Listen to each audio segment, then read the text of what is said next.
Hello to you all, I'm Phil Liggett and welcome to the 85th edition of the Tour de France, one of the world's great annual sporting spectacles, which was first held back in 1903.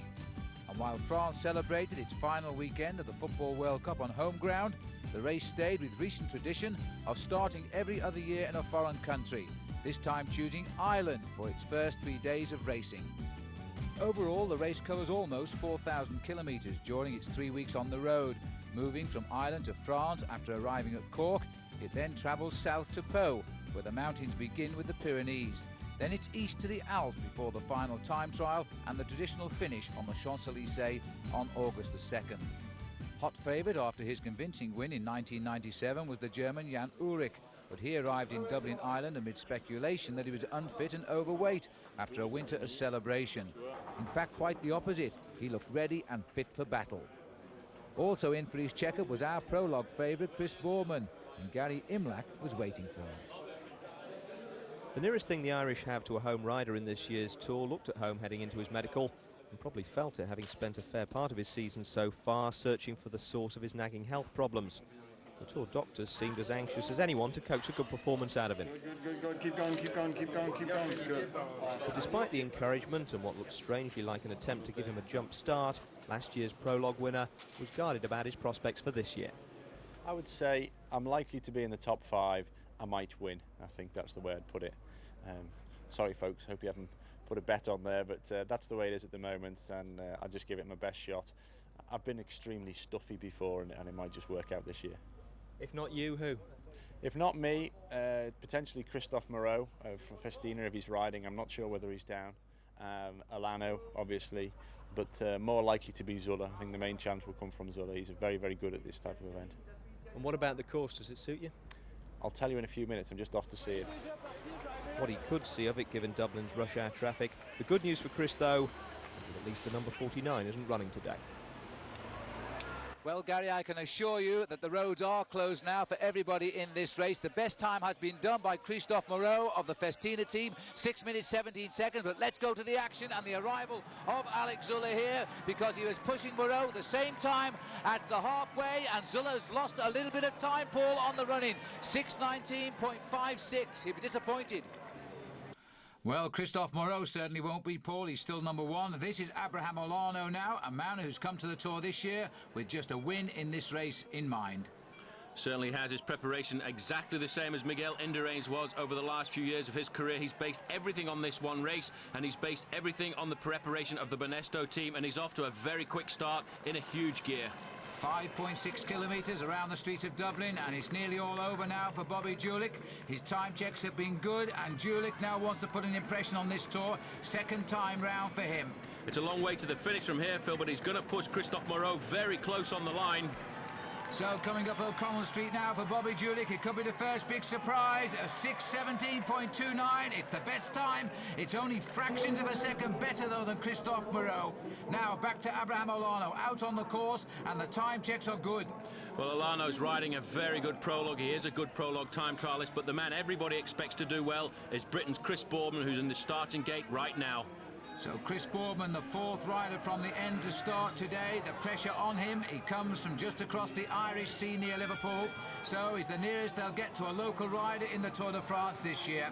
The pressure is clearly on him.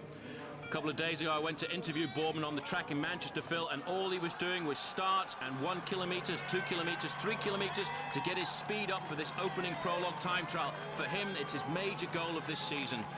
Well, if the crowd can lift him, that's the answer. Boardman is underway while Abraham Olano is coming home, and it's going to be a great ride by Olano. He's thrown his hat into the ring with this one. He's going to beat Julich by a fraction of a second as well. Abraham Olano, 6:16, is number 1. Julich drops to number 2.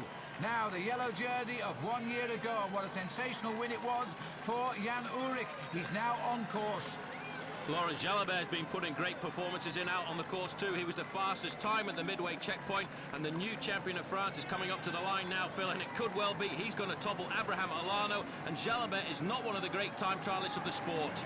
Well, he's going to find O'Connell Street is a long, long straight here. As he comes up towards the line, he's going to be very close. He's just gone past it. Well, Jalabert has gone into the same second slot as both Julich and Moreau. Now, Jan Ullrich on course as well, and riding like the wind. I don't see him looking too fat at all. Well, Ulrich's come to the Tour de France in right condition. Perfect, I think. You know, he was third in the prologue of the Tour of Switzerland just 14 days ago, and now he's out on the course. But Boardman, Phil, was fastest at the halfway checkpoint. And he swings into O'Connell Street. He will see the line from there, but as I said, it's a long, long way to go now. Boardman accelerating. He had a good split. He was fractionally quicker than Abraham Olano at the split out on the course. The seconds are indicating he could be on a winning ride here. Chris Boardman racing for the line. He's won the prologue twice before, and now he's won it 3 times, 6:12.36, and there's still to finish the yellow jersey, but his time is down, Paul. Well, he's not matched Chris Boardman at the halfway stage, but he has picked up a little bit over the closing kilometres, and this man has come to the Tour de France in great condition. That's the time to beat of Chris Boardman, 6:12. He's not going to do that, but it's a pretty good time, Phil. As he comes up to the line, it's going to be very close indeed. It's to be third place for Ulrich, 6:17, so he really has come to the Tour de France in good condition. Well, they don't come much tighter than that between third and sixth, but Chris Boardman wins the prologue time trial for a third time. He equals Eddie Merckx and Thierry Marie.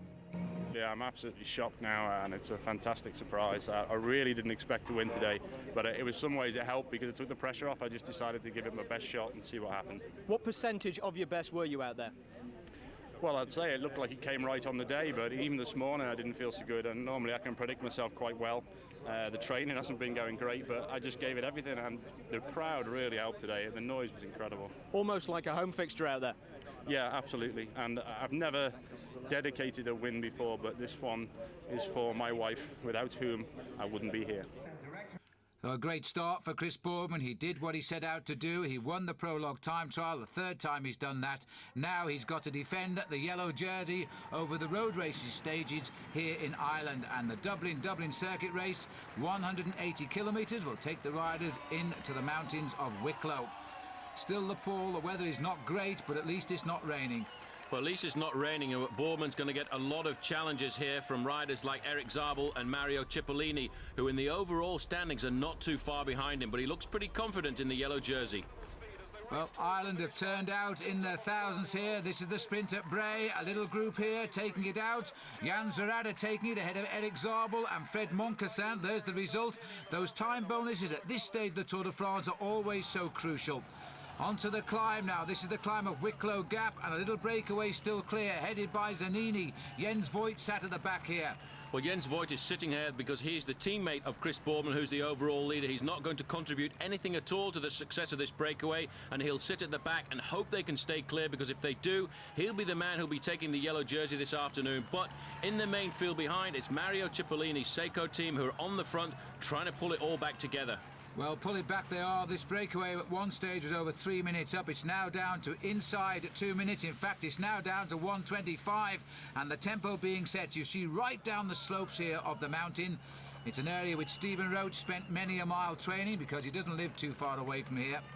Mirko Crepaldi from Polti on the front there, and you can see the speed of the main field behind, Phil. They want to pull it all back together because the sprinters want to have their day. Men like Zabel, Tom Steels and Cipollini feel that these opening days of the Tour are the most important for them. Richard Virenque and his Festina team riding under something of a shadow at the moment, with the arrest of their masseur, Willy Voigt, and they've found dope in his car over in Belgium. We're into the park, and it's the crash. It's just happened as they've come into the park.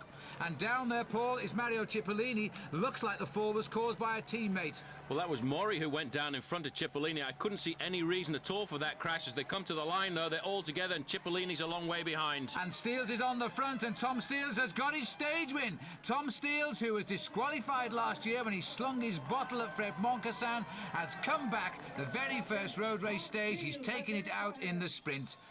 So Steels, the champion of Belgium, a title he defended successfully just a few days ago, and this is how he did it. The new champion of Germany, Erik Zabel, looked to be getting his first stage win of the Tour, but he'd gone far too early, and Steels had timed it to perfection. The Australian Rabobank rider, Robbie McEwen, coming a little bit late, but going clear for third place, and the rest were distanced by 3 of the fastest finishers in the world. So Steels times it right, Zabel mistimes it here. He went too soon for the line. It's a difficult finish in Phoenix Park, a very straight finish, and the best man to judge it gets the win, and today it was Tom Steels. Overall, the sprinters had moved closer because of small time bonuses throughout the day, but Chris Boardman kept the yellow jersey, just. And this is the starting town of Enniscorthy with a huge crowd lining the route. In fact, a guard of honour provided by more than 2,000 of the Wexford pikemen. There's no doubt the Tour de France has been a great success here in Ireland. Is that right? Yeah! Everybody is happy. This is the biggest crowd so far, and the crowds have been big, Paul. But now they're heading down the southeast corner of Ireland. This really is the hotbed of cycle racing in the region. It certainly is. Mario Cipollini stinging after that crash yesterday. 179th, 3 minutes 53 seconds behind.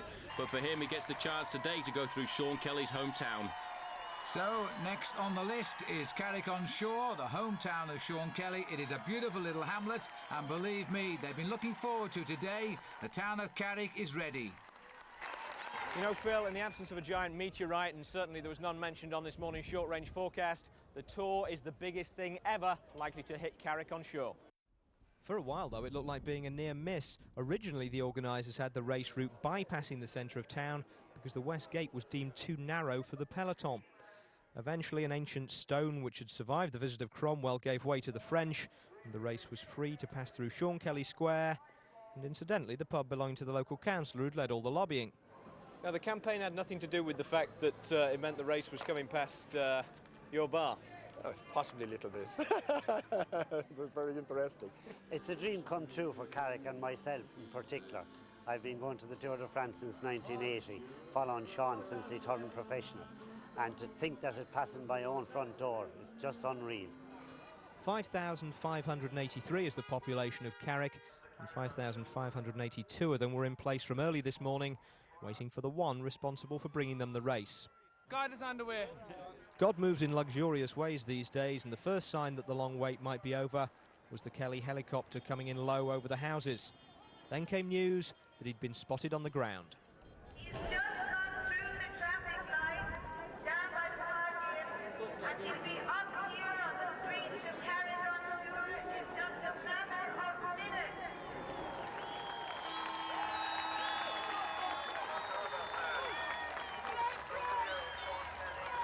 It's been a fabulous day. Since we've left Enniscorthy, it's just unbelievable. The people have turned out in here in Carrick-on-Shore. You know, they've come out in such vast numbers, it's just unbelievable. A day never to forget. It wouldn't be coming through here only for Sean Kelly's and for Sean Kelly's history with the Tour de France. And Sean Kelly take all the credit for that, leave out government, anything at all. It would not be coming through Carrick-on-Shore. And from 7 to 77 they've turned out.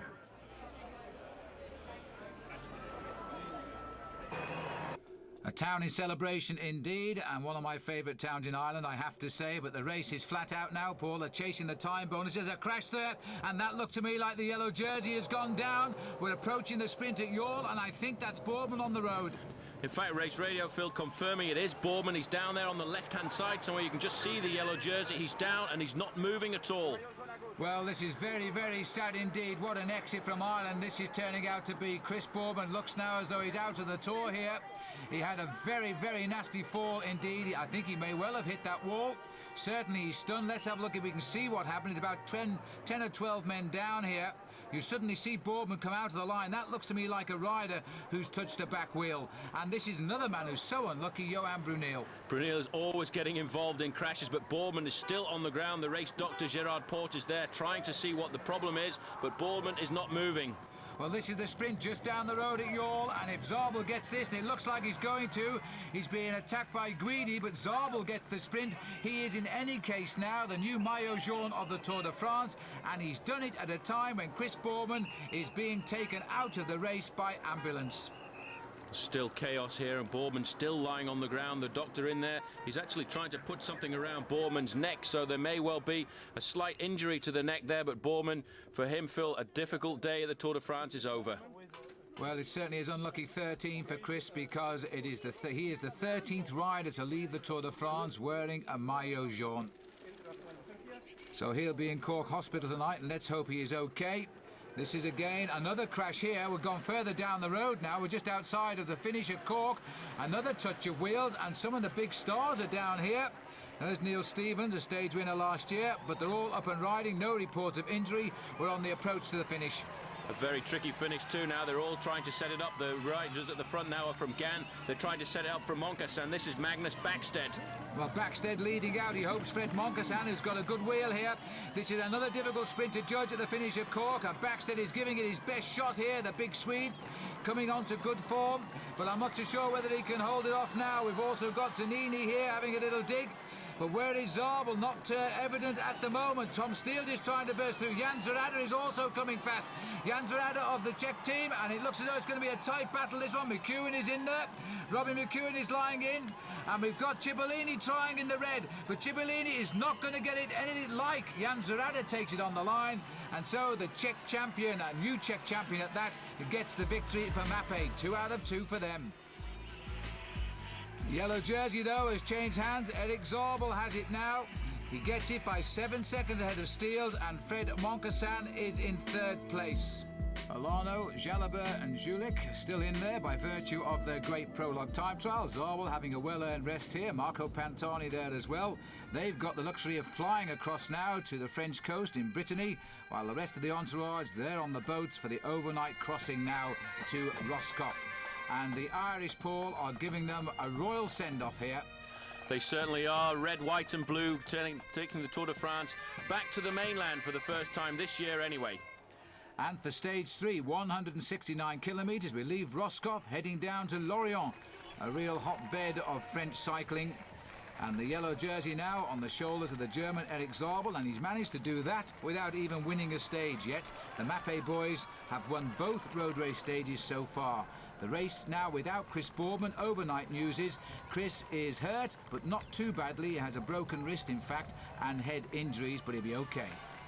A difficult day for the riders left in the Tour de France too, because the sun will be out, but the winds will play a major factor in the latter part of the afternoon, because this terrain around Brittany and this area of France here is very difficult and will promote attacks. A couple of small hills, and that's exactly what has happened, Paul. 9 riders getting away at 45 kilometres today as we head for Lorient. Only the time in Tour history. We'll have finished there. This is Pascal Chanteur, one of the Casino boys in the breakaway. Now they'll be looking to try and split it up. There's Stuart O'Grady, a former world champion on the track, riding a very good Tour de France here. And the man a lot of Denmark think will perform well in this year's Tour de France, wearing 61, Bo Hamburger. Well, Hamburger has only got to worry really about the whereabouts at the finish of O'Grady, because there will be a change of yellow jersey and one of them will get it today. Number 75 here is Vincente Garcia Costa of the Benesto team. And the blonde hair here being worn by Pascal Hervé, who's looking for the King of the Mountains lead today. All the riders from Festina decided to change their hair colour when they went to the French Championships just a week ago. And all the French riders this year in the Tour de France sporting that silvery grey colour. I have to say that Hervé often looks like Richard Virenque. Now they've all got the same colour hair. Commentator's nightmare. But here's Hervé now, and still being marked by Pascal Chanteur, who's going to put a lot of work into this breakaway. They were up to 7 minutes at around 102 kilometres where the feeding station was, but it's come down now to just inside 3. The important thing about this breakaway is the battle that's going to develop between O'Grady and George Hincapie, because these two riders, with a victory this afternoon, would be the rider to put the yellow jersey on their shoulders. We haven't seen much of George Hincapie, but he's obviously thinking about the sprint at the finish, because I think George is the fastest rider in this group. Well, it's nice to get a breakaway. We didn't get any successful breakaways over the 2 days of road racing in Ireland. But this breakaway is moving. 48 kilometres an hour. That's 30 miles an hour at the moment, timed on Hamburger's computer. And the nice steady tempo. There's an awful long way to go, but there's still plenty of flat roads before this race gets down to the mountains in Pau. Stuart O'Grady has had a great season. He comes here having won his first ever stage race, the Prou Tour in Britain. And now, just 11 kilometres from the finish, he is starting to hunt for that yellow jersey. George Hincapie too having a great season, looking resplendent in the champion of the United States jersey there. He really did want to come back to Europe and wear that jersey and show it off to the Europeans, because it is a great jersey. And Hincapie looking for a victory this afternoon for the US Postal Service, who really have come to this Tour de France with ambitions this year. We're talking of champions, Paul. No fewer than 8 new national champions this year in the field. And indeed, includes Bogart and Steels, who both defended their titles successfully just before the Tour began. and they're all riding here. Hervé tonight should be in the polka dot jersey. He won the climb of the Côte de Châteauneuf-de-Faux. He also won the climb of the Côte de Roque-Trevez.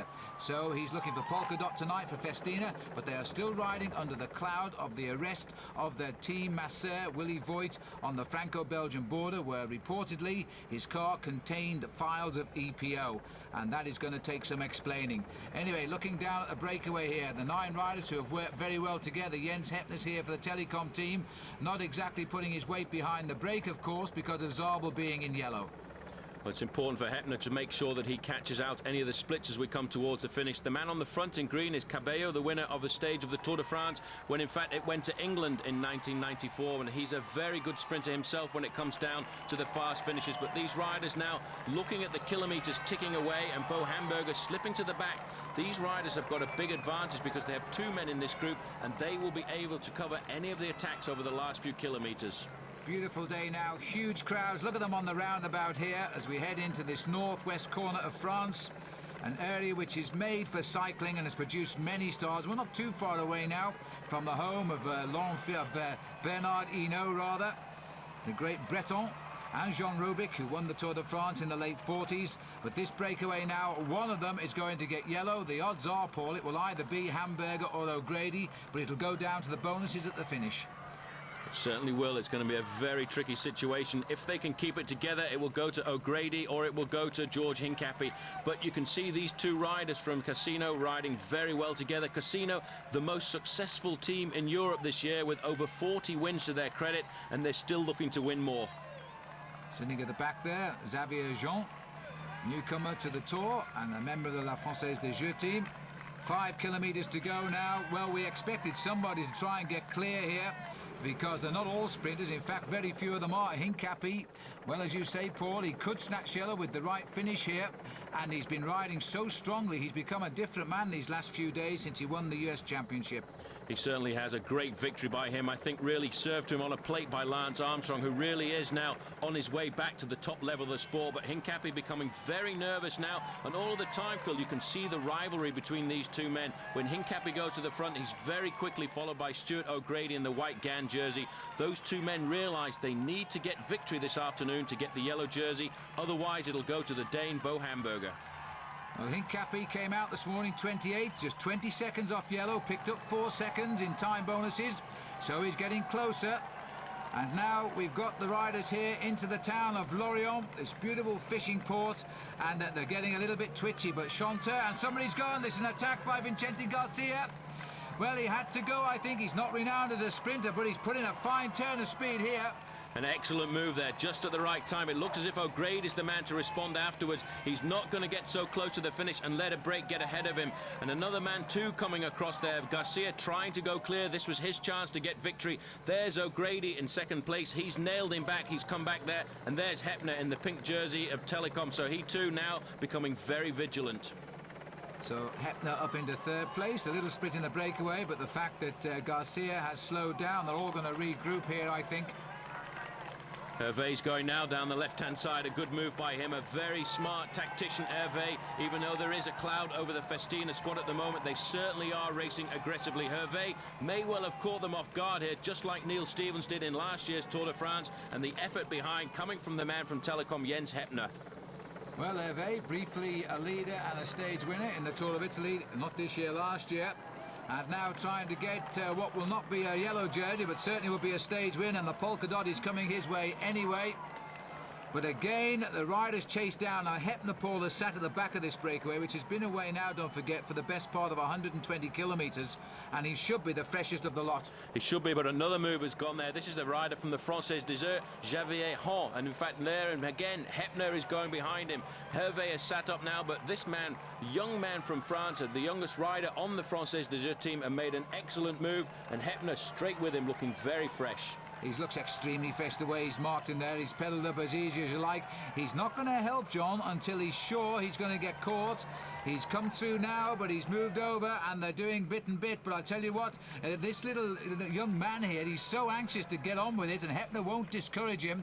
because he'll let him use all the energy he's got, constantly looking exactly who might be coming across the gap. Heppner rode his first Tour, by the way, back in 1992. Something of a revelation then. He finished 10th overall. Inside 1,000 metres to go, and Heppner is waiting. He's waiting. He'll be thinking about the sprint, because last year he was in that sprint with Bart Voskamp where he was disqualified when both riders touched each other, and Xavier Horn decided to open it up. Heppner in second position. It's ideal, but the group behind only fractions of a second off the mark. Well, they're trying to get across here. It's a difficult moment. It looks as though Hamburger, Hincapie and, in fact, O'Grady are going to get the same time in that chase group, which I think will mean that Hamburger could be the man to profit most today. He's picked up bonuses along the route. But the stage win now, well, Heppner's been forced into the lead, so Xavier Jean may just well pick this one up here. But he's coming at him, but I don't think he's got anything left in those legs. There's tremendous speed in the former East German here. And Jens Heppner's going to salvage a stage victory, I think, but he's still a little way to go. He's still holding back. Hincapie coming on the far left of the picture now, trying to get across the gap, but it's not going to happen. As Jens Heppner gets the stage win, his first ever in a Tour de France, and in third place will go Hincapie. The main field are coming in here, and Benesto are going to lead it at home, I think. It looks as though it was Guidi may well have brought them back in. But it was indeed a surprise stage win for Telecom, and the first ever for Jens Heppner here in Lorient. He gets the victory ahead of Xavier Jean. George Hincapie third. Hincapie looking good now.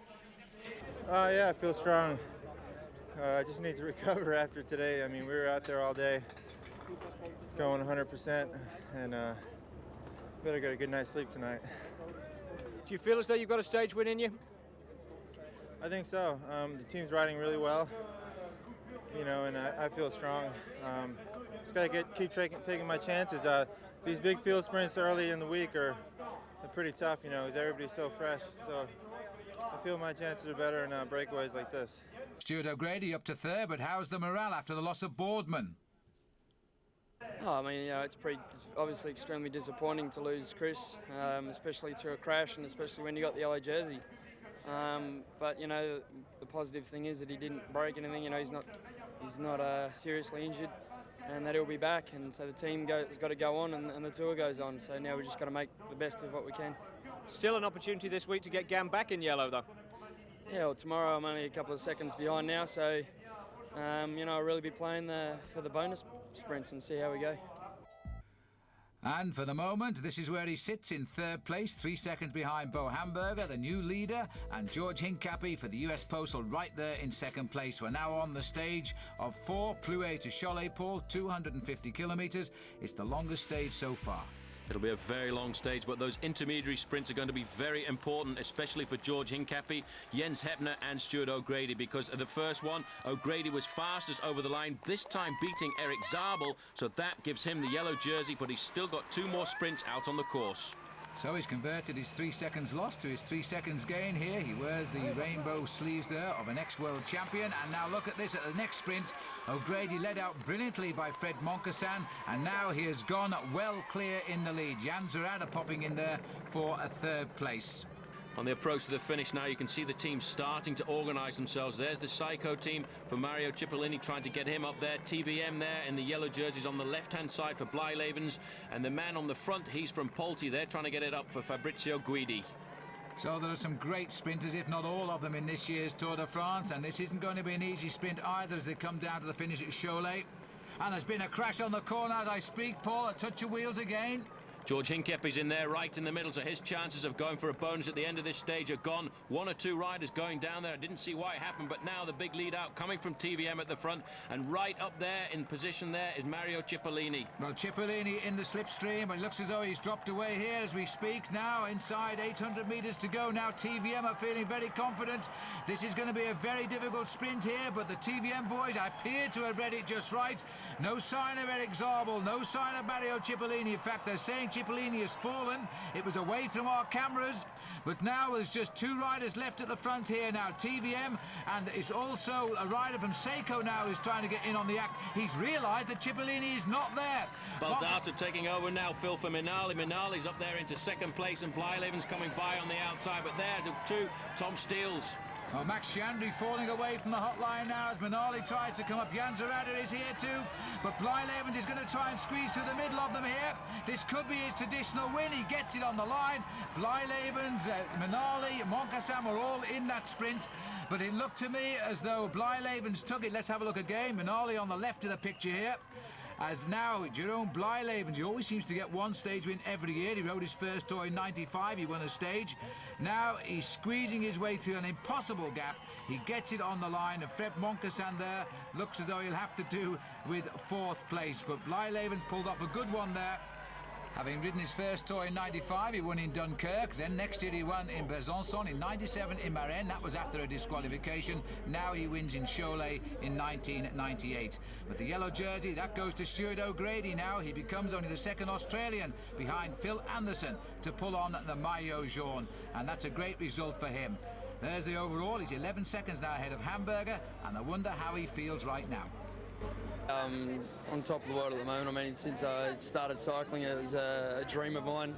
One, to represent my country in the Olympic Games, and 2, to get a yellow jersey in the Tour de France, and it's happening. Well, yesterday it was a very difficult situation yesterday out on the road, because you and George Hincapie could have taken the yellow jersey if you'd both finished together going over the line. Yeah, well, I had to finish in the first 3 to get the yellow jersey, and I knew that opportunities didn't arrive like that very often, and I was so disappointed last night to be so close but so far away, and I really didn't think that it was going to come together for the bonus sprints today. And when we got a sniff of the opportunity, the team took it on full steam ahead, and it worked like a charm. It must have been very difficult for you out on the road too, because you know George Hincapie, he's a very good sprinter as well, and then you knew it was going to be head-to-head all the way. Yeah, it's just, I know George is very fast. We did the same thing a couple of weeks ago on the Pro Tour in England, and I got on top of him there, so I think I had a little bit of a psychological boost over him, and also with big Magnus Backstead and Fred Moncassin leading me out. How can you lose? Now, were you worried because you'd taken the yellow jersey virtually out on the road, and then that breakaway went clear, and they had almost 3.5 minutes at one stage? Yeah, well, that was the plan. We just, Big Eros was up there controlling everything, and he was always in communication with Roger Leger back in the car, and we decided to give them a few minutes and then just kind of leave them out there, dangle out there, and then with 30k to go, we knew the big teams were going to come up for the sprint and really put the power on, and it worked well. Just besides the last bit, getting caught up in a crash at the end, that wasn't quite in the plan, and luckily I had enough seconds. And how did it feel when you actually went out there on the podium and they put the yellow jersey on your shoulders for the first time? Oh, incredible. I want to do it again. I bet you do, Stewie. Well, there's the situation overall. 11 seconds, Hamburger and Hincapie locked together there. Jens Heppner still in 4th. And Pascal Hervé, the king of the mountains, he's lying in 6th place. Some of the favourites for you.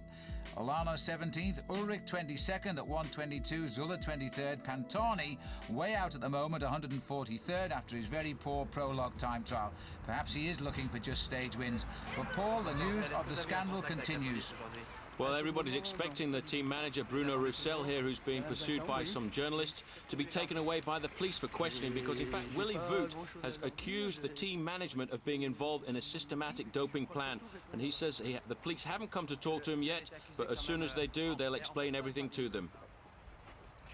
So Bruno Roussel, who's actually often been seen as one of the nice men in the world of cycle racing, now the centre of what is clearly a scandal affecting the Festina team. We'll keep up to date with that as we go on to stage number 5 now, Cholet to Châteauroux, 228.5 kilometres, and there he is, Paul. He looks pretty good for an Aussie, doesn't he? He certainly does, looking very comfortable, but you can see the sequel there of a crash on the left-hand side there. He went down in a little corner there, and this is how it happened. The rain was coming down in the first part of the stage. They went round and touched a couple of wheels, and Stuart O'Grady was down on the ground, but very shortly up again and riding. But for him, a difficult first day in the yellow jersey. And he's now had to fall back to the team car and have his knee looked at here. A little bit of a hole in his kneecap, in fact. As the race continues, he was lucky in that fall because Wilfred Peters won the 6 seconds bonus and his teammate Moncassin got the 4 seconds. So it hasn't affected his race lead at the moment, as we're now running down towards the end of the stage. On the front there, Laurent Brochard trying to lead out the sprint. Philippe Gaumont from Cofidis in 2nd position there, looking very good. He's been excellent in all the early sprints now, but it's the turn of Casino to wind it up, and Mario Cipollini's boys are on the left-hand side also trying to give Mario Cipollini his first win. Well, he's certainly had his ups and downs in this tour, Mario. We've waited a long time to see him even challenge for the victory so far. He's fallen on 2 stage finishes, but now he's poised nicely, just left of our picture, and there was a nasty switch in the middle there. Looked as though it was caused by Jan Ullrich, but he certainly kicked George Hincapie out of the way as they now continue for the line. As Zabel again has hit the front, and Cipollini challenges him. Erik Zabel, Cipollini clear of them all now and gets the win. It had to come sooner or later, and when it comes he makes it look so easy. And in fact, judging by the result here, they have disqualified from the result Jan Ullrich. He's been relegated. The yellow jersey staying on the shoulders of Stuart O'Grady, and that will keep him very, very sweet, because we're heading down towards the time trial now. He leads by 7 seconds from Hincapie. Got switched out of it there in that sprint. Hamburger stays the same at 11 seconds as we now go on to stage number 6, La Chartre to Brive-la-Gaillarde. Happy days are here again. I've always wanted to be a chef, and here I am in the village of La Chartre this morning, waiting for the start of the stage of the Tour de France, getting the pasta ready for everybody to enjoy. But you know, a year ago, a young Frenchman enjoyed his day here, Cedric Vasseur. He won the stage alone. He transformed literally overnight from a domestique to a French superstar. When he went back home to northern France, they were ready for him with a ticker-take welcome. He was given the full treatment.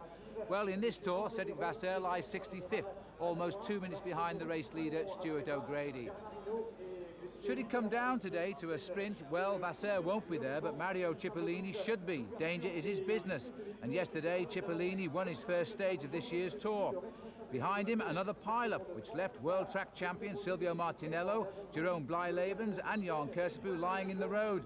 The green jersey leader, Jan Ullrich, was blamed for that crash and was relegated from 12th to 180th. Well, yesterday the French call that finish a sprint imperial. Mario Cipollini really is the best. How does he do it? Here's Paul Sherwin to explain. The first requirement is a good set of thighs. 28 circumference is not bad for a start. Second is a big pair of lungs. In Mario Cipollini's case, nearly an 8-litre capacity. Third and most important, nerves of steel, which allow you never to panic, even when you get caught up in a situation like Super Mario did yesterday. Boxed in between Erik Zabel and Fabrizio Guidi, within sight of the line.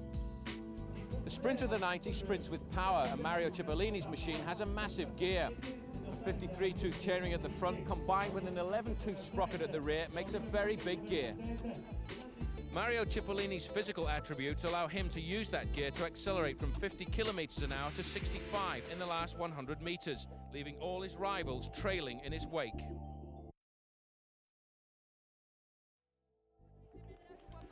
And the riders coming to the start now of stage 6 without Silvio Martinello, who actually fractured his pelvis in that crash which was caused by Jan Ullrich.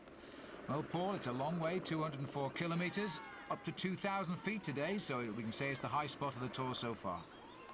And a difficult day's racing in store. Although it is cloudy, the temperature climbing to 75 degrees Celsius in the latter part of the afternoon, and the winds coming from the northeast will make it very tricky on the run-in. Even so, no major climbs, 3 forced categories and 1/3. Mario Cipollini talking to the chief commissaire, Martin Brunn. And Mario has 1 stage win under the belt now, so he's won 6 stages in the Tour de France, while Stuart O'Grady hasn't won any, but he's got the yellow jersey for the 3rd day. First sprint point of the day, it looks as if Jan Ullrich is the man going out there to try and get the points, because he too is going to challenge Erik Zabel, who gets 2nd place over the line, and O'Grady still looking for a few seconds to keep the yellow jersey on his shoulders in 3rd. Well, O'Grady's always said he'll lose the race lead tomorrow in the time trial because he won't match the big hitters there, but he's going to hang on to it as long as possible and get the privilege of the last start tomorrow. Well, Jan Ullrich, 122 down, finally poised and looking like a real man who could defend his title this year. Same too for Abraham Olano. He could get it for the first time, but now today it won't be, because this is a breakaway of 3 riders. Max Chiandri of Britain sitting at the back. We've also got Cedric Vasseur. He's now taking the pace up, and Jose Rodriguez of the Kelme team. None within a minute and a half of the race lead. Always a very strange day's racing the day before a time trial, because all the big hitters of the Tour de France want to take a back seat and save as much energy as possible for them, what is going to be the first most important rendezvous. And for Cedric Vasseur, definitely a great day, remembering his day last year in La Chartre. And Max Chiandri here, if this group can keep the advantage they have, could find himself with the yellow jersey on his shoulders this afternoon. But coming up to the line, they're not actually going to sprint, Phil, because for them, the most important thing is to keep the time bonuses, the time advantage they have so far. Well, there's absolutely no point here at Chambouilly. 164 kilometres covered. Chandry takes them through, and then comes Rodriguez and Vasseur in that order. But really, the attention here now is keeping this breakaway clear. But it won't happen because the main field is right on their heels, and they're almost all together now. They are all together on the streets of Brive-la-Gaillarde, and it looks very much as if TVM are trying to lead up the sprint again for Blijlevens, but this time it's Lars Mikkelsen on the front, giving a very big turn, and right behind him, the new champion of Russia, Sergei Ivanov. Well, Lars Mikkelsen, once winner of Ghent-Wevelgem, and now trying to have a good Tour de France here. But again, the sprinters are going to have their say, and the days are running out for the sprinters now. The mountains, the Pyrenees are not too far away. Another sharp left-hand bend, but Seiko have got the riders through on the inside, and Cipollini once again has got himself in the hunt here, and his tail is up after a victory yesterday. Well, Ivanov still on the front there, queuing up behind him. The Seiko riders coming along the outside now. Andrea Taffy trying to get up Sverada, and also Tom Steels. He's bumping in there. You can see the champion of Italy bumping alongside there, Mario Cipollini, but Cipollini's not giving him any way at all. And things getting a little too hot for Taffy now as he starts to fade out of it, going past the green jersey there of Erik Zabel. We've still got the teammates of Cipollini trying to hold control of the pace, and Ivanov still setting it, but you know he should look over his shoulder because he hasn't got Blijlevens anywhere near him at the moment. In fact, he's got two Seiko guys, and they look as though they're lining up for the finish now. They'll go around a sharp left-hand turn here. They slam on the brakes and hold it as late as possible. Cipollini goes round there very, very close to the green jersey of Erik Zabel. In fact, he's one length behind him. Minali is just behind Cipollini, and the attack's coming from the teammates on the far right. Guidi also having a little dig here. Now, this is the lead out by the sprint domestiques as Zabel tries. Robbie McEwen to come up with a flyer on the outside as well. Well, there's a lot of work being left still to be done here. If Zabel, McEwen and Cipollini are going to get on terms. Now, Erik Zabel's seen the line. He's gone for it. Cipollini's got his wheel. Minali's right behind him. Blijlevens is there too. Now, look at this, because Cipollini's coming over the top of Erik Zabel. He's misjudged it yet again in a sprint, and Minali was close. But on the line, Cipollini gets it 2 out of 2 days. Minali must have got second, and I think Jan Ullrich got third there. It looked like him. But this was a very easy sprint finish, again perfectly judged by Mario Cipollini. Minali moves up onto the shoulder of Big Chippo, but it doesn't matter because that man knows when he's measured it to absolute perfection. Fred Moncassin beaten again. When will he ever win a stage in a bike race? He always finishes right up there, but never number one. Mario Cipollini will be very unhappy with anything but number one. He gets yet another win in the stage of the Tour de France. Number 7 now for him. He's not far off the 25 he's got in the Giro d'Italia. There's the result. And Moncassin steals Traversoni, Blijlevens. That really was a sprint royale. George Hincapie there in 10th and a good 18th place for O'Grady. So he keeps his yellow jersey on the eve of the time trial, 9 seconds ahead of George Hincapie. Bo Hamburger 3rd, Jens Hettner 4th. It'll be a strange start order tomorrow.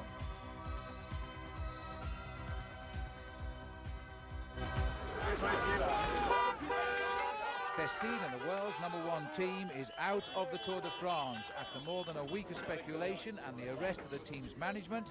The riders themselves were last night sensationally thrown out as well. And this really is a black day for the Tour de France. The news broken last night by the Director General, Jean-Marie Leblanc. But more on the implications in a moment. And I have to say, in the 26 years I've reported on this tour, I've never known anything quite like it. Now, these are the facts which have led up to this unprecedented decision. July 8, Festina's team masseur Willy Voigt was arrested on the French-Belgian borders and found to be carrying 400 vials of various drugs, including steroids. July 11, the tour started in Ireland. The tour organisation saying French justice must take its course. It has nothing to do with the tour. And the race started with the Festina team in attendance. The team's management was saying the arrested masseur was acting alone. July 13, stories began to filter from France that arrested Willy Voigt had claimed he was carrying the products under the instruction of the team's manager Bruno Roussel. July 15, when the race reached Cholet, police detained Roussel for questioning and also the team doctor Erik Reichert. July 16, the world body, the Union Cycliste Internationale, ordered the suspension of Bruno Roussel's manager's licence. July 17, Roussel is alleged to have confessed to police that he allowed the doping of his riders under controlled medical supervision. And on the strength of that, Jean-Marie Leblanc, the Director Général of the Tour de France, made this statement. Monsieur, il est 22h50. Je sais bien que vous faites un métier difficile. Nous aussi parfois, parce que les informations que nous recevons sur ce Tour de France à propos de l'affaire Festina nous parviennent uniquement par la presse. Ce sont parfois des rumeurs, il y a parfois des contradictions, des interprétations. Et il y a une semaine en Irlande, nous vous avions dit qu'il fallait attendre que les faits soient avérés pour prendre une position ou une décision officielle dans l'affaire Festina. Depuis, l'Union cycliste internationale, elle, a déjà pris la décision de retirer sa licence à Bruno Roussel. Et ce soir, à Brive, à partir de 18h, après l'arrivée, nous avons reçu, toujours par le canal de la presse, des informations en provenance de Lille. C'est ainsi que l'avocat de Bruno Roussel, M. Thibault de Montbrial, a fait une déclaration à la presse dans la journée, et je le cite. Guillemets. Bruno Roussel a expliqué aux enquêteurs, lesquels avaient les éléments, les conditions dans lesquelles une gestion concertée de l'approvisionnement des coureurs en produits dopants était organisée entre la direction, les médecins, le soigneur et les coureurs. L'objectif était d'optimiser les performances sous strict contrôle médical afin d'éviter l'approvisionnement personnel sauvage des coureurs dans des conditions susceptibles de porter gravement atteinte à leur santé, comme ça a pu être le cas dans le passé. Fermez les guillemets. Ces quelques phrases nous ont paru terribles, à nous, organisateurs du Tour de France, organisateurs de la plus grande compétition cycliste du monde, car elle constitue ni plus ni moins un aveu. L'aveu que le dopage avait cours dans l'équipe Festina et qu'il était même organisé. Cela nous a paru suffisamment grave, et lorsque je dis nous, je parle de la direction du Tour de France, mais aussi des pouvoirs sportifs, représentés ici à mes côtés par le président du jury des commissaires de l'Union cycliste internationale, M. Martin Breugne, pour nous appuyer sur le règlement du Tour qui dit, article 29, je cite, « La direction de l'épreuve se réserve le droit d'exclure du Tour de France tout coureur ou tout membre de la course convaincu d'avoir enfreint les principes généraux de l'épreuve. » Et il me semble que l'éthique du sport, la moralité du Tour sont au premier rang de ces principes généraux de l'épreuve. C'est pourquoi, après avoir pris connaissance des derniers éléments d'information émanant du tribunal de Lille, après les avoir longuement pesés, nous avons pris la décision d'exclure l'équipe Festina du Tour de France à compter de ce jour. Décision difficile car nous avons beaucoup pensé aux coureurs, mais décision qui nous paraissait indispensable et que nous espérons salutaire, et pour le Tour de France et pour le cyclisme, et qui, nous l'espérons aussi, mettra un terme au climat malsain qui régnait sur l'épreuve depuis le départ de Dublin. Voilà, merci messieurs. L'équipe Festina est évidemment avertie de cette décision. Well, there are the facts, and Jean-Marie Leblanc shocking the world press last night at 10 minutes to 11 French time. Let's now go to Gary Imlach as he reports now from the Festina Hotel. This is the Chateau Castel Nouvelle, a luxury hotel for those seeking peace and quiet. There's been neither here today, though, because instead of going quietly, the Festina team responded to the tour organisation's announcement of their exclusion with an announcement of their own that they plan to try to ride today's time trial anyway. And that was the cue for a morning of frantic shuttle diplomacy. Shortly after 8:30, a helicopter delivered the Tour's director sportif Jean-Francois Pecheur to the Chateau grounds, along with a senior official from cycling's ruling body, the UCI. They met with team leader Richard Virenque for about 20 minutes before heading into the annex where the rest of the Festina riders were staying. That meeting broke up with no comment from either riders or race officials, but as Pecheur flew back to the race start at Mérignac with a Festina team official on board, The mechanics, who'd been instructed to prepare the riders' bikes as usual in the morning, had clearly got the word to take them out of the team truck and put them back. In Mérignac, more discussions, this time involving the Director General of the Tour organisation, Jean-Marie Leblanc, and its President, Jean-Claude Keely, only produced a restatement of their position. They are not allowed to take the start in the Tour today. But are you expecting them to arrive and try to take the start? I don't know. I don't hope so, but... Back at the team hotel, acting manager Miguel Moreno announced a new development. The decision on whether to try to defy the ban would now be left up to the individual riders. The first Festina man due off today, Armin Maier, apparently decided against it, and his start time of 12:34 came and went without him. But just as it seemed that the chances of a confrontation were fading, a promised press conference was suddenly superseded by the reappearance of the mechanics, who attached the bikes to the team cars, and the riders headed off, apparently in the direction of a head-on clash with the hierarchy of the Tour de France. Time, though, was clearly against them. Well, it's 18 minutes past 2, which was to have been Neil Stevens' start time today, but as you can see, there's no sign of him in the start house, and apart from the continuing presence of their logos everywhere, it looks, after all the machinations of this morning, as though Festina's involvement in this year's Tour is finally over. In fact, at the moment he should have been setting off, Stevens and his teammates were being told to their faces by Jean-Marie Leblanc the news that they'd previously refused to accept. They were out of the race, in the case of team leader Richard Virenque, in tears. Je donne rendez-vous à l'année prochaine. Merci.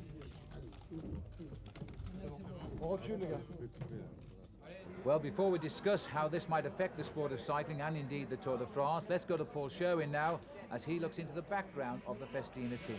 The Festina team was formed in 1990, but their first appearance at the Tour de France was not until 1993.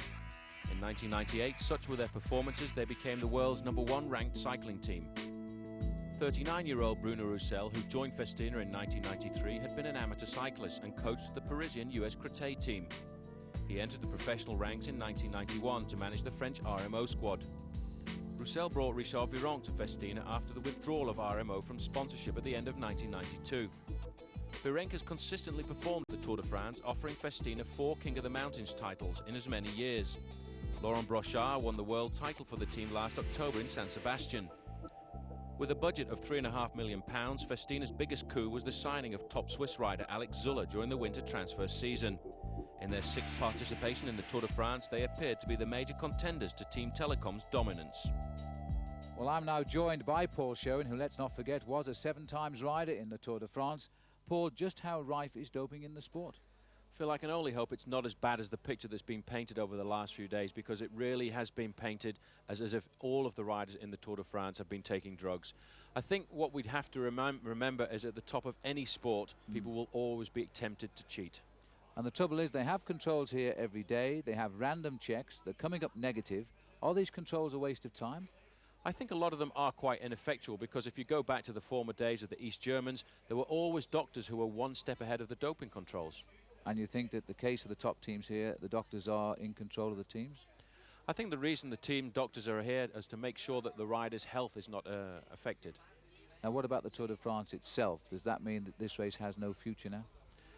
The Tour de France will continue, the sport of cycling will continue, because if you cast your mind back to 1988 and the Ben Johnson being positive in the Seoul Olympics, athletics is still around. Indeed it is, and of course I'm just hoping that we can get rid of this cancer in the sport of cycling, and let's hope that some good comes out of this, and not only riders but officials get together and get rid of it. The Tour de France goes on, and the best time at the moment in the finish house has been set by Tyler Hamilton of the US Postal Service with 1 hour, 16 minutes and 35 seconds. And now in the start house is the defending champion of the Tour. So a moment to compose himself for Jan Ullrich, asking the man holding him up to just straighten him up a little bit, as he now concentrates on pulling off a ride that should see him move up the overall classification tonight. He showed a little bit of time trial form over the last 4 weeks in races in France and in Spain, but now he wants to pull out the big one. So Jan Ullrich is away. The first real test for him, Paul, since the prologue, I suppose, in Dublin. He's had an excellent start to this year's Tour de France. He's been very quiet, no problems at all, and today is the event where he is one of the great specialists, the time trial, and for the moment he's looking very good indeed. But the time by Tyler Hamilton, Phil, at all the checkpoints was quite remarkable. He's the fastest man so far. Well, hats off to Tyler Hamilton. He really has pulled out a special ride there, but Ulrich is pushing him all of the way, as he's now looking for the time that might match it. Hamilton's time, by the way, at the finish is 1 hour 16 minutes and 35 seconds, and Ulrich is running Hamilton, as you can see, pretty close here. He might well just go ahead of Tyler Hamilton's time. Tyler was fastest at every checkpoint. Now it's Ulrich, so he's on course. He's on course, Phil, but he's not doing the damage I think he would have expected to, because he's only 35 seconds ahead of Tyler Hamilton. And coming up to the line, Bjarne Riis, the man from Denmark, 13th best time for him, 1 hour 19 minutes 09. But look at the speed, almost 44 kilometres an hour. It just goes to show it's very difficult around this circuit.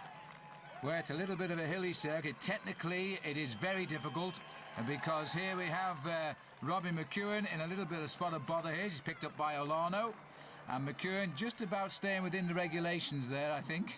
Staying within the regulations, but if it comes down to a sprint, I'm sure Robbie's going to get it. But the third time check on the course, Phil, Ulrich still the fastest, but only 35 seconds ahead of Tyler Hamilton. And Ekimov putting in a good ride, third place there for him, 1:47 down. US Postal having a good tour. Here's Ekimov now as he gets to the finishing line. Hamilton's time of 1:16, but it looks as though Ekimov continued to slow a little bit over the closing kilometres. This is where Hamilton seemed to score his best rides.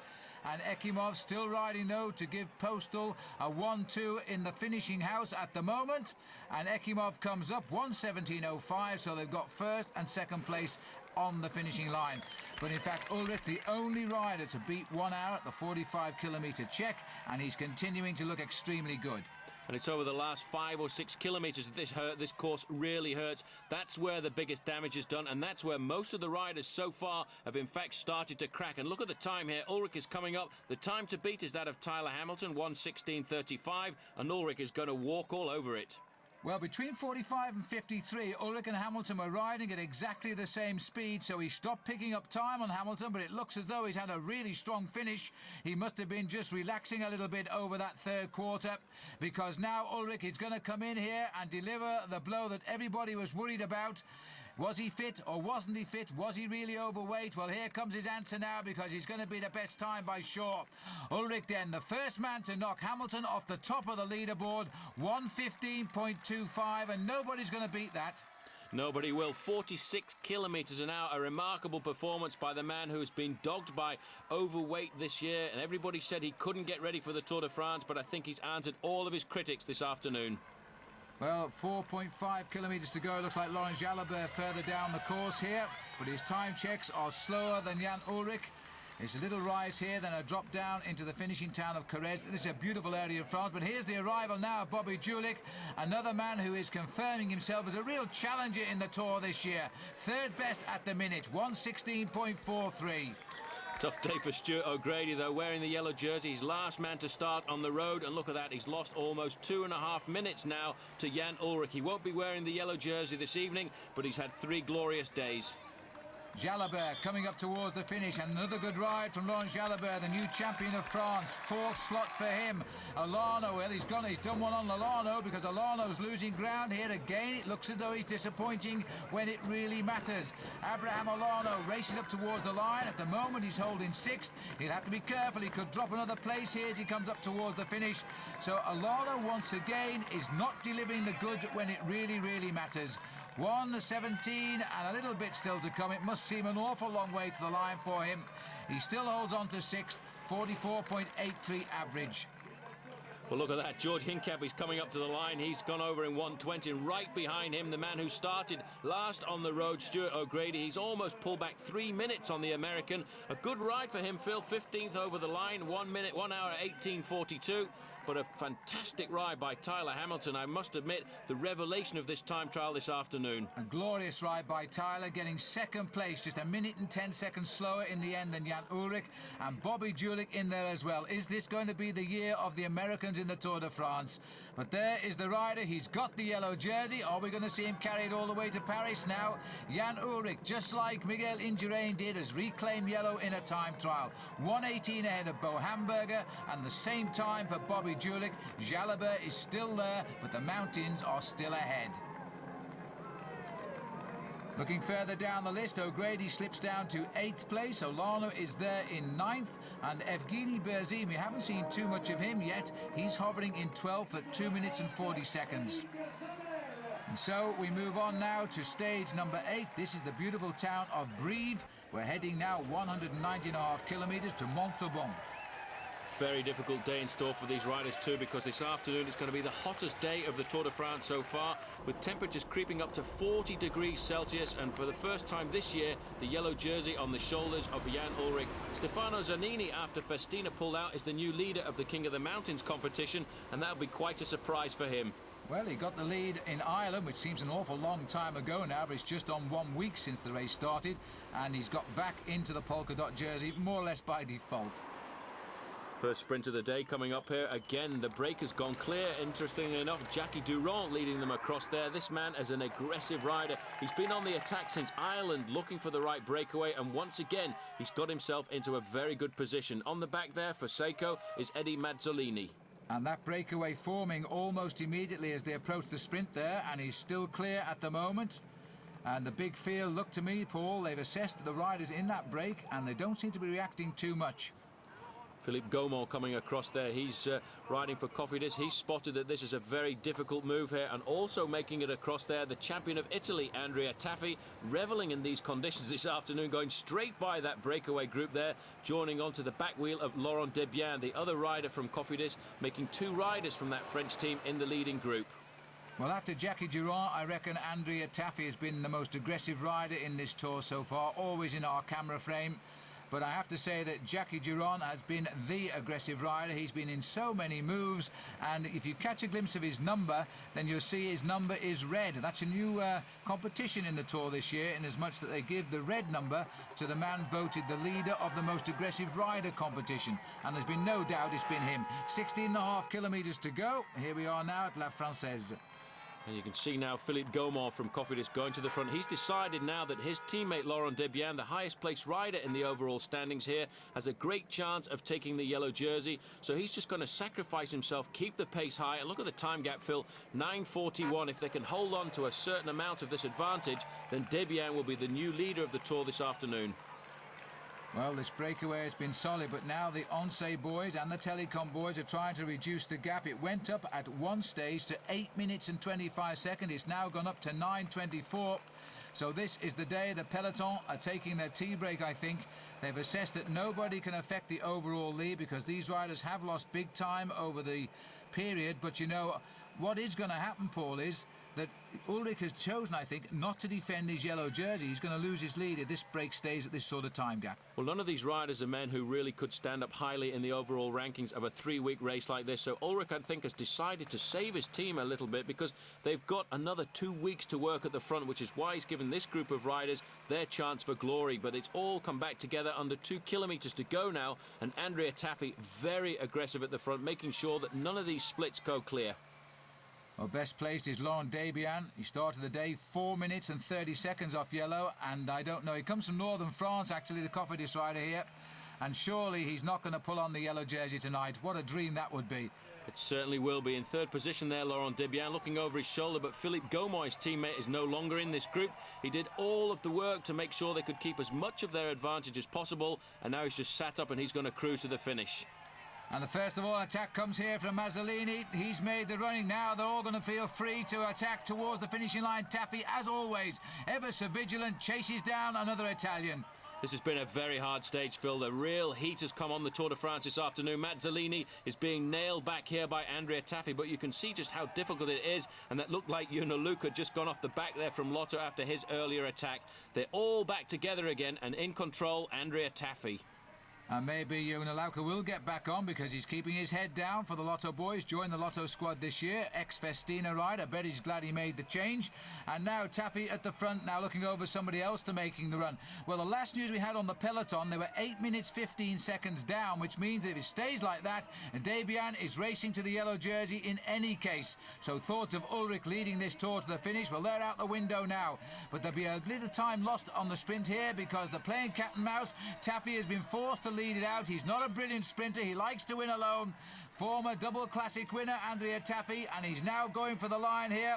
But it looks to me as though Taffy is going to be taken on by Jackie Giron. Giron, is he going to get a stage win? Yes, he is. That's his third ever stage victory in a Tour de France, including a surprise win in the prologue a couple of years ago. But Jackie Giron, Paul, well, I think it's absolutely just after being given the most aggressive rider prize virtually every day of this tour so far. And a well-judged sprint too. You see, Taffy was forced after chasing all those breakaways to lead out the sprint, but at the end of it, Jackie Giron waited till the very last minute using a huge gear. He comes over the top of the Italian. He judged it to perfection, and certainly I don't think anyone can say that he robbed that victory this afternoon because he's been there since the very first day of this tour. So that's the result. Taffy gets second, all of those riders in the breakaway. Now we're on to stage 9. Overall, Laurent Debian, the new leader of the tour. At midday today, it was into the cauldron of the Tarn, the 9th stage of the Tour de France heads for the mountains. A daring escape yesterday gave the race its 6th leader. Laurent Debian brought the smiles back to the French. He leads the Italian Andrea Taffy by 14 seconds, stage winner Jackie Giron by 43. Jan Ullrich slips to 5th, 3 minutes 21 seconds down. So Laurent Debian goes to Pau in yellow, but is he good enough to win overall? And the answer is probably no. 127th last year, he has no known climbing ability, and in fact yesterday he found himself in the right place at the right time. The Cofidis team in fact had attacked thinking only of winning the stage. Instead they got the bonus of the leader of the Tour de France. Jan Ullrich's Telecom team, well, they decided not to chase. They saw the right combination in the breakaway to take all of the pressures off their team captain. The yellow jersey is the marked man of the tour, and in hot, humid conditions it made sense to allow a move to succeed, providing it contained none of the accepted long-term candidates for the win. Telecom succeeded in turning the attention to the Cofidis team, hoping now to give Ulrich an easier ride to the base of the Pyrenees. It means the tiring presentations and photographs fell to Debian for some hours last night, but for the Tour first-timer in yellow, he loved it and will lead on the road to Pau today. It's going to be a very difficult day on the road to Pau as well. Racing conditions sunny and once again high temperatures, 40 degrees Celsius and hardly any wind in the air.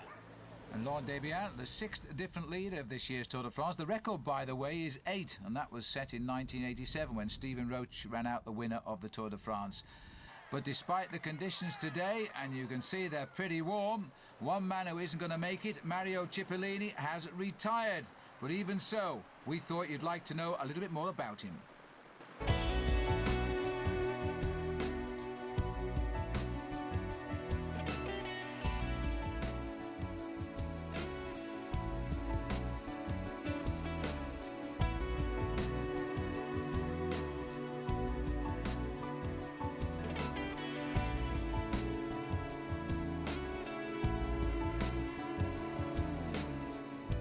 Although the race is 23 days long, Chippo has never made it past the first fortnight.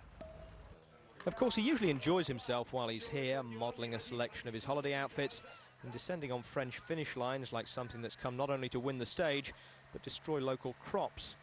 Molti giovani seguono quella che è la mia tendenza, cioè il ciclismo colorato, il ciclismo diverso. Cipollini ha portato colore diverso, fantasia, e di modo che abbiamo... In 5 tours so far, though, Mario has never got further than stage 11. Perhaps he just doesn't like being away from his clothes.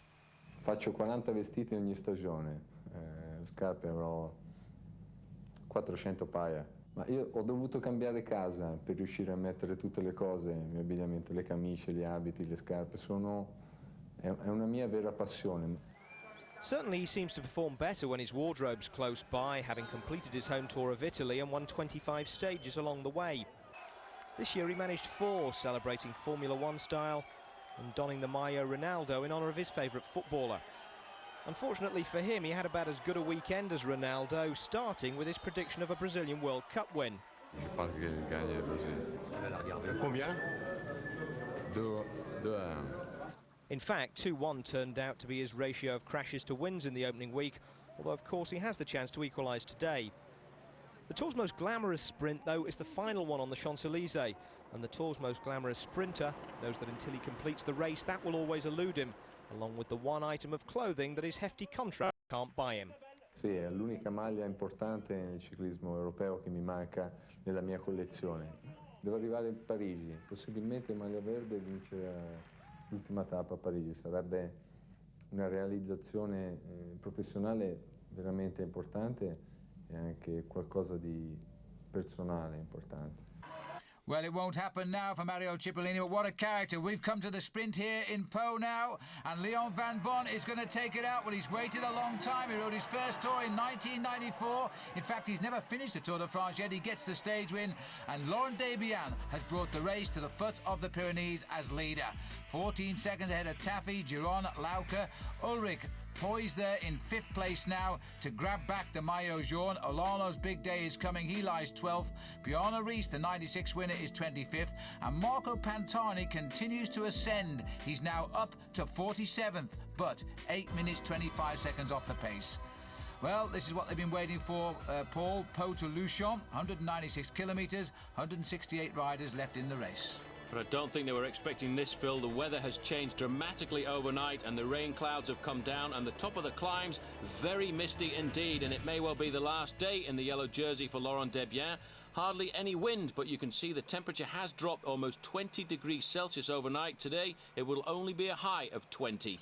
Well, you can tell Paul Show is not a gambler, because I'll guarantee that it'll be the last day for Laurent Debian in yellow, with the Col d'Aubisque, the Col de Tourmalet, the Col d'Aspin, and then we go over the Col de Persourde. Look at the conditions here on the Aubisque.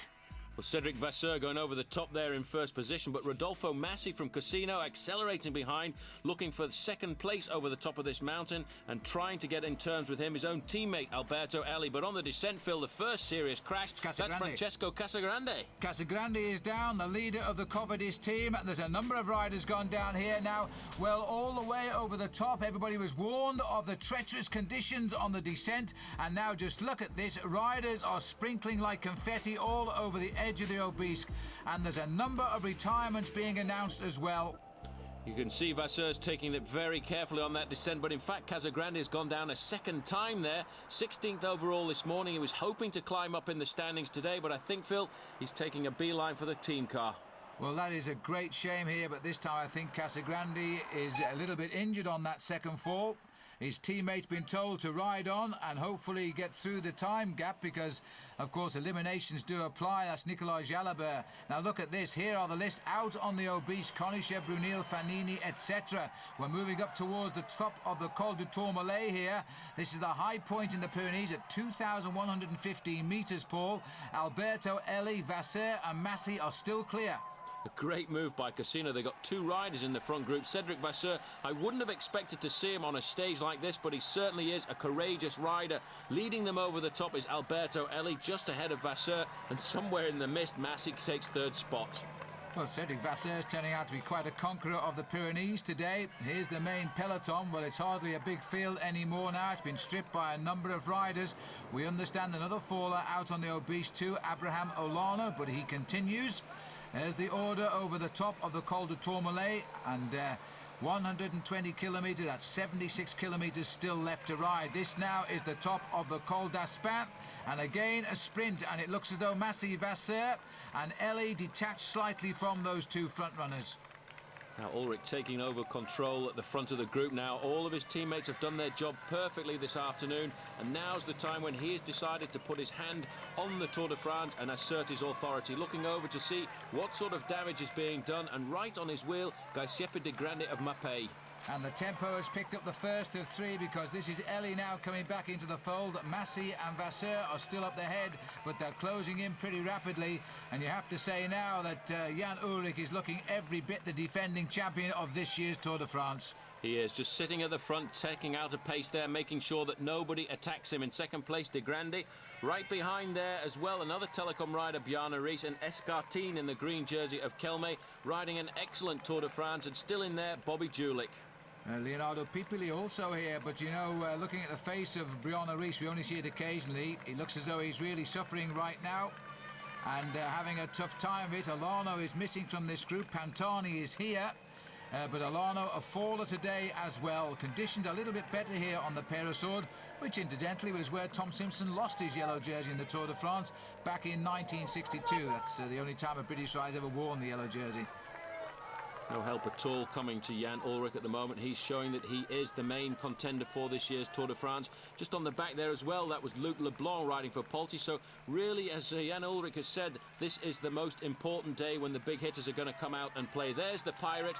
There in the yellow jersey of Mercatone Uno is Marco Pantani. And on the back of the group, you can see what sort of damage is being done. And Bobby Julich in there as well. But if you want to know where the yellow jersey is, the last time check we got on Laurent Debian, he was 26 minutes behind this group, and I think he'll be even further than that right now. Great to see Marco Pantani. We haven't seen him at all in the Tour de France, and this is the first time he's in fact got out of the saddle, and this is an attack by Pantani. I thought he was just going to move to the front, but he's decided this is the time to go. Well, Marco Pantani has waited for the mountains for just over a week, and now he is beginning to sprout his wings again and go for the summit. He's got to go early on this stage because he'll need a good descent down into Luchon for the stage win, and he has to catch the leaders on the road yet. There are still two of them. Massey is ahead. Vasseur is also ahead, but Pantani has opened the gaps because Ulrich could not respond after setting the pace like that. Ulrich was not the only person who couldn't respond there. In fact, I think most of the riders in the group looked the other way when Marco Pantani attacked, because nobody has the acceleration that this little man from Italy has when it comes to attacking on these climbs. Picking his way through the motorbikes, I'm fairly sure quite round the corner there he'll be seeing Cedric Vasseur. Vasseur just hoping, I think, to get over the summit, still with a slight advantage over the group. But Massey's doing the ride of his life. Well, Massey is unbelievable today because he's now shed Cedric Vasseur. There's Vasseur just to the other side of the motorbikes. The crowd enormous here on the Peyresourde, despite the finish only just over the top. You've got a descent of some 15 kilometres once you're over the top of this climb. Vasseur has ridden great today, but he was never going to hang on to the Pirate. Wasn't much chance to even say ciao there as Marco Pantani flies by. Just one man left up the road and the gap around about 35 seconds. So Pantani has a great chance of pulling back Massey before we get to the top of the Col de la Peyresourde. Well, he certainly looks good now, Marco Pantani. He was almost last in the prologue in Dublin. That sort of indicated he had no real interest in winning the Tour de France, but he said he wanted to win stages, and now this is his first chance. But he is finding the defiance from Rodolfo Massey something of a problem. Massey is still clear. We can't see him, Paul, but he's around about 40 seconds in front. This is what Marco Pantani's looking for now. 1 kilometre left to go to the summit, and then it's all downhill to the finish line. So Pantani is a fairly good descender when it comes to finishes like this, so he may well still have a chance of picking up Massey on the run into the finish. But look at the damage he's done behind. Nobody in sight. Well, Vasseur has been quickly dispatched down the line there to the chasing group, which still contains Ulrich. Let's go further on because this is Rodolfo Massey. Casino continuing their incredible season, which has taken them right up the team rankings in the world to number 2. And now all of those peaks are behind the race today, and they won't be unhappy about that. The Obisque has really turned this Tour de France around with Olano crashing. Casagrande now out of the Tour, the leader of Cofidis. Good news for them is Bobby Julich's riding pretty well. He's in that chase group along with Jan Ullrich and also Luca Leblanc. But this man is going so well, and this rider here is not really catching him. Amazing, because it looks as if he's going so much faster than Massey, but Massey's holding on to that slender lead. This is the group behind. A good move there, sitting in back position wearing number 51. Bogaard, the champion of Holland, he's happy to be in the group with Jan Ullrich, but over the top, Massey still has an advantage over Marco Pantani. And the Pirates are getting into top gear now because he's got 15 kilometres all downhill, just 10 miles to try and get across and do what he wants to do in this year's Tour de France. That's win all of the mountain stages. But I think he'll be a bit surprised by the form of Rodolfo Massey today. Over the top there, Massey's done enough now to claim the lead in the King of the Mountains competition. He was up there in second place over the Obisque. He was third over the Col de Tourmalet. He won the climb of the Aspin. He won the climb of the Peyresourde. There's a lot of points in the bag there. This, the chase group, Luc Leblanc, De Grande, Ulrich, they're all in that group. And this rider has managed to get away. Now, can he use his descending skills? And they are considerable. Can he cross the gap? At the top, it was 38 seconds. Well, the great thing about the first part of the descent of the Peyresourde is it's so open you can actually look across the bends and see what advantage you have or disadvantage on a rider up the road. And in fact, I'm sure Marco Pantani can see Rodolfo Massi and he just has to judge the corners, but Massi is making an incredible descent. Look at the speed here. He's tipping 100 kilometres an hour. That's 62 miles an hour on this descent, so Marco Pantani is going to have to do something very special to pull back the lone leader. Well, he's going to have to take a few risks, and I hope he's checked his brakes because these corners are pretty tight as he goes down the mountain. But, you know, Marco Pantani is going to have to do something, I think, impossible to close the gaps at those sort of speeds. He's trying to get the most out of his slipstream here, and he'll have to watch where he sits for the next few minutes. Very risky position to get yourself into. 10 kilometres remaining for Rodolfo Massi, and still the time gap is not coming down. The last split we had over Race Radio was 35 seconds on Marco Pantani, so it's staying exactly the same down this descent.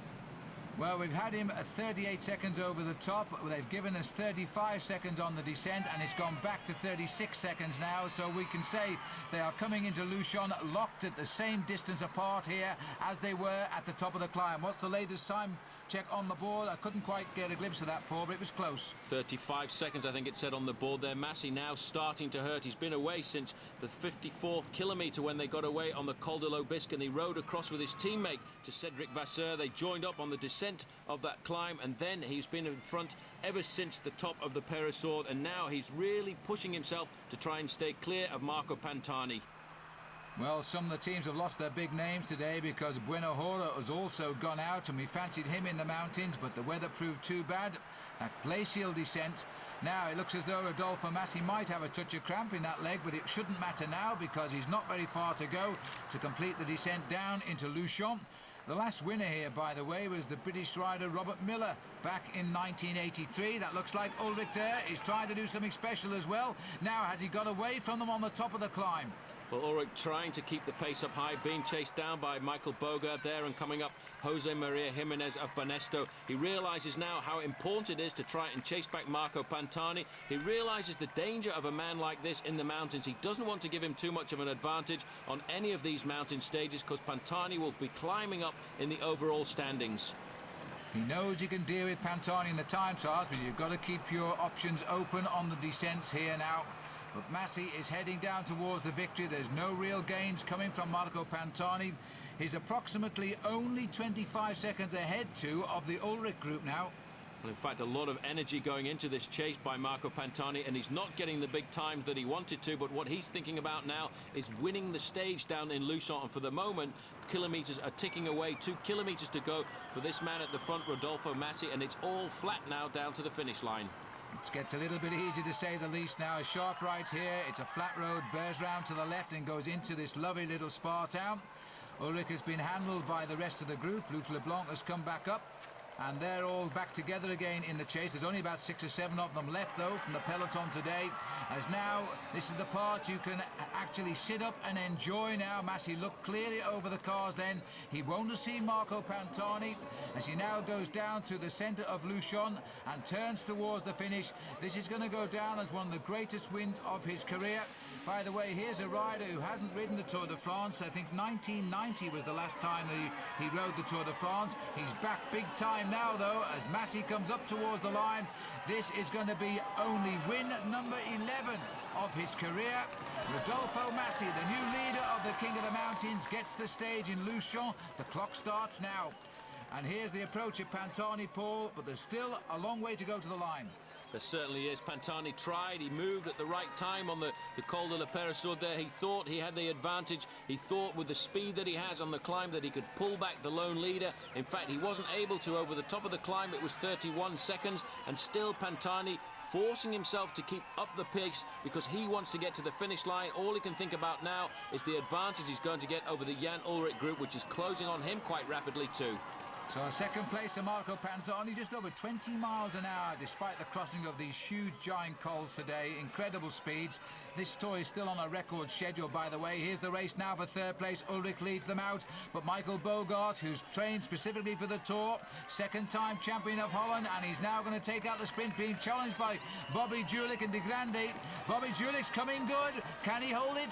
But Bogart just on the line from Bobby Julich. But Julich really has found himself in this week of racing in the Tour de France. Well, the happy face there of Rodolfo Massi, and he is now the winner of the stage by 36 seconds in the end, but you see Bogart brought the rest in at 59 seconds, and so the new leader of the Tour de France is now Jan Ullrich. He is the man in yellow. Can he keep it?